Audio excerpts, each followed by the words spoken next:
All right, our last supplemental material of the week is a poem by a man named Carl Sandburg. It was written way back in 1914. It's called At a Window.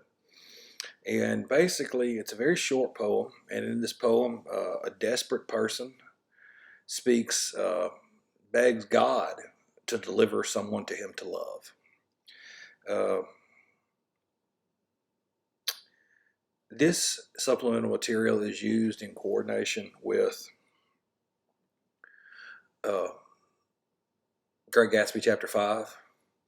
And in the Great Gatsby Chapter 5, it's completely and totally revealed that Gatsby is in love with Daisy. And I mentioned at the beginning of our study that this idea of the American dream that we have today is wealth and riches. And that's not necessarily the case. Yes, that's what it was sort of born out of, that anyone could come to America and make their way in the world. That's why we had such a large immigrant population in New York City in the 1800s. On the uh, book that the Statue of Liberty is holding, it says, "Give me your tired, your poor, your huddled masses yearning to be free." The idea of the American dream was unique. It was the first of its kind. And now other nations around the world have followed, and they have their own versions of that. But none of that mattered to Gatsby. Gatsby was extremely rich and wealthy, and could, by all accounts on the outside, doing extremely, extremely well. But he was not happy. And there is a common expression that says money cannot buy happiness, and that is a complete and total lie.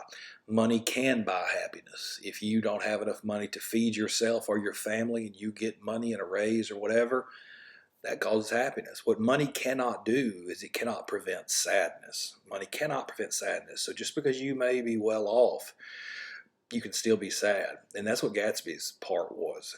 And Gatsby did not care about his money. All Gatsby wanted was someone to love, and he wanted Daisy. And Gatsby is exemplified in this poem by Sandburg. And like I said, I use this to help students generate discussion on Gatsby's character and his desires. Uh, I want you to think about what you've read about Gatsby and then contrast this poem with it, since you understand that Gatsby has spent all his time out looking at this green light across Daisy's dock, and how that symbolizes his American dream, his dream, which is Daisy. It's symbolic. This light is a symbol of what he wants. The only thing he wants is Daisy. And we've discovered that Gatsby was, or no, we're going to discover that in part 6. We'll discover that in part 6, so I'm not going to get that far. But, Gatsby has all these material possessions and all this wealth, but he doesn't have what he truly wants, which is love. And that's how we parallel that with this poem. So let's read our poem. So Carl Sandburg was an American poet and writer who won 3 Pulitzer Prizes in his lifetime. Now, the Pulitzer Prize is basically the highest honor you can get in writing. It's like the Grammy or the Academy Award or something like that. It's the highest award you can get in writing. And there are other categories as well, but it's mainly for writing. His work is known for the way it pays tribute to the common man. At a Window was published in poetry in 1914. As you read, make notes about the poet's evolving tone. All right, so it's short, so we're going to read the whole thing. Give me hunger, O you gods that sit and give the world its orders. Give me hunger, pain, and want. Shut me out with shame and failure from your doors of gold and fame. Give me the shabbiest, weariest hunger. But leave me a little love, a voice to speak to me in the day end, a hand to touch me in the dark room, breaking the long loneliness in the dusk of day shapes, blurring the sunset. One little wandering western star thrust out from the changing shores of shadow. Let me go to the window, watch there the day shapes of dusk, and wait and know the coming of a little love. So stanza 1 and stanza 2, basically stanza 1 here introduces what this guy is willing to take on, pain, but if he's doing that, he wants somebody to share his time with. He's willing to go through the pain and tribulations of life, but he wants a partner to be with him. There's a movie that I like called Up in the Air with George Clooney. You may not know who George Clooney is. The movie was made in 2009 when y'all were young. And he basically, long story short, he has a line that he says, life is better with company. Life is better with company. In other words, going through the difficulties of life can be made easier if you have someone by your side, whether it be a spouse or a good dear friend. And that's kind of what Sandburg is saying here. Sandburg is saying that life is difficult. Shame and failure and poverty and hunger and betrayal and all these horrible things that happen to people in life, sickness and strife. But if he has to go through this, please, praying to the gods. Now you notice here he says gods.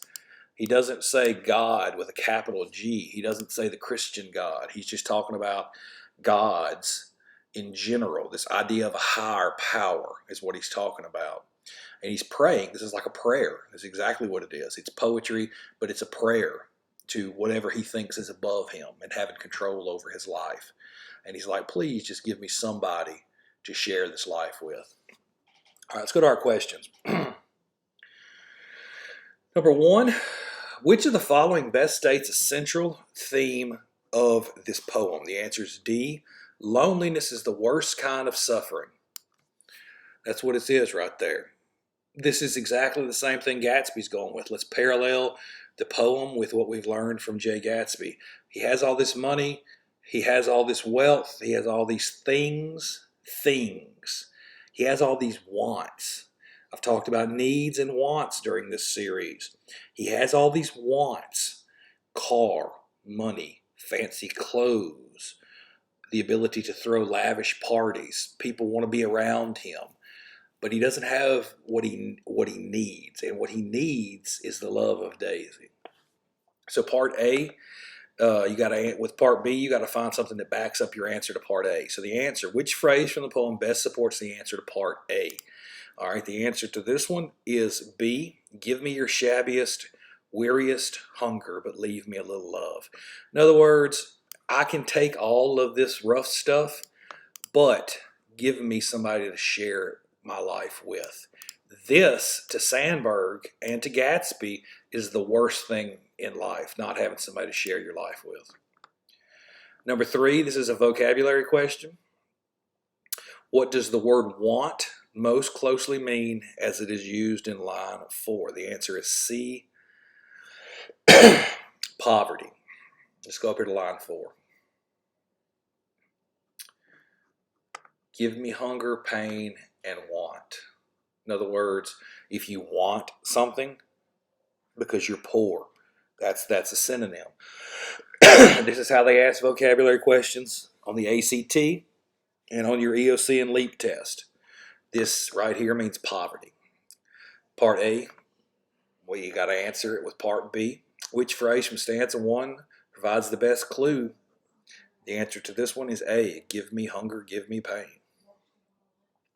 How does the poet's use of alliteration contribute to the poem's changing tone? Explain your answer. Now, a lot of people don't understand what alliteration is.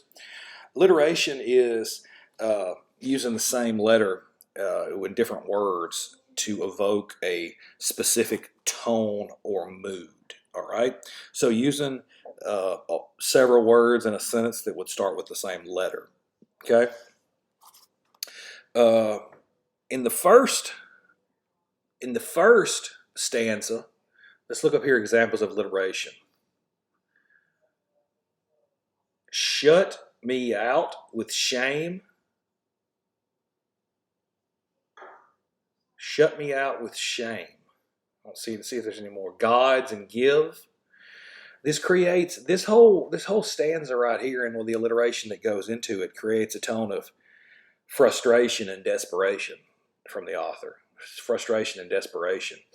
and because he doesn't have what he wants. And that's exactly the way Gatsby is up until the end of chapter 5. He's frustrated, he's angry, he wants more out of life. He wants what he wants. He wants his dream. And so now, down here, how does alliteration contribute to this stanza? Well, let's look.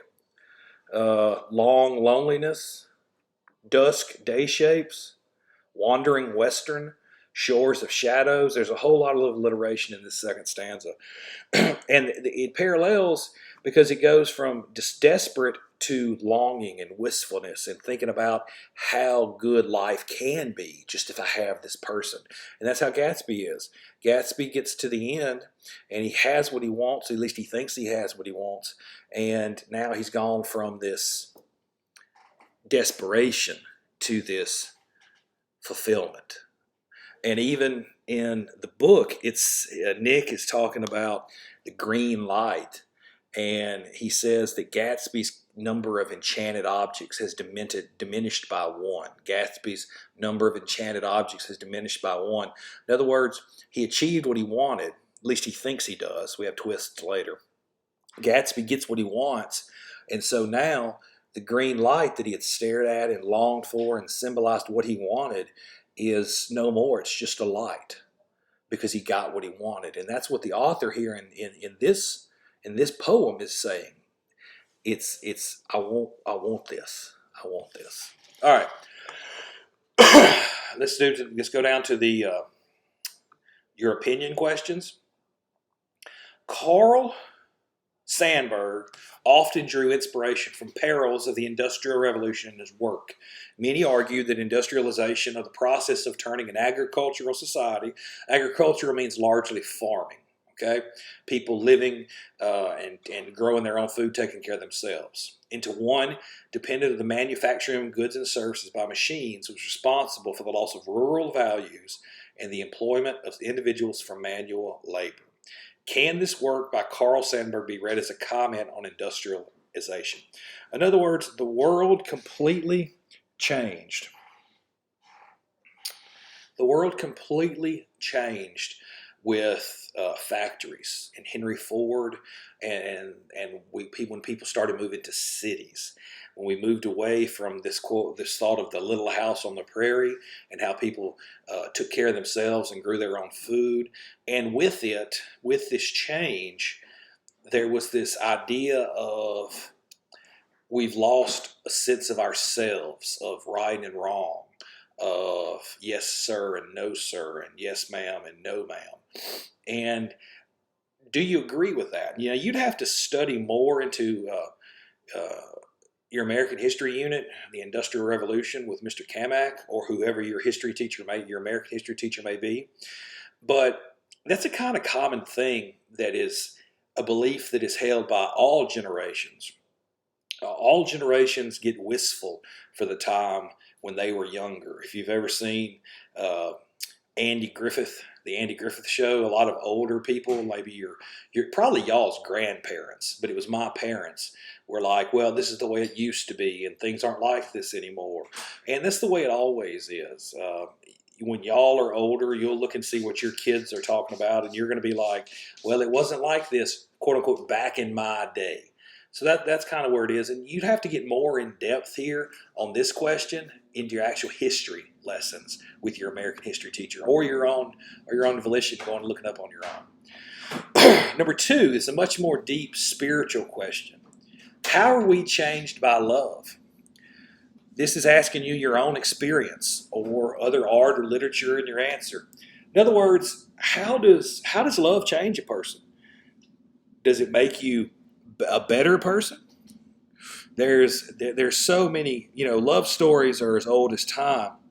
And I can give you quotes from movies and books. There's a famous quote about a guy, and he's trying to get a girl, and he tells her passionately, and the music swells, and she says, "Why do you want to be with me?" And he says, "You make me want to be a better man." I mean, that's just, I think I even used that on my wife. That's just passionate, and it's love. How does love change you? And that's what the question is here. Gatsby is a driven person, but when he finds Daisy, he wants even more. He falls in love with Daisy, and he goes about giving her everything that he thinks that she wants. All right? Drive, caring. There's a very famous Western movie with Clint Eastwood called Unforgiven. And the title, the main character in Unforgiven is a reformed uh, criminal, killer, basically.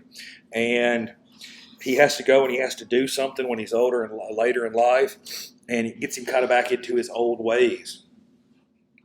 And how he came out of that was he met a woman and he fell in love with her, and he changed who he was. He reformed himself because of her and his love for her and not wanting to disappoint her. And that's the way Gatsby is. All right, number 3, in the context of this poem, what does it mean to feel alone? Loneliness. There is a deep biological drive in all of us to, especially when you're younger, to have someone to share your life with. And it's not just that. It's not just a romantic thing. It's not just that. It also is friends. People want to be part of a social group. Even your strongest introvert will want to be part of some kind of social group because, as I said earlier, life is better with company. It's a basic human need to want to be part of something. That's our first week down with our poem. Now, next week, what we're going to do is we're going to finish the supplemental materials for Gatsby, and then we're going to move into Langston Hughes poetry. And the idea of contrasting the American dream back then, the 1920s and 1950s, to now, and where we stand as far as what people view as the American dream.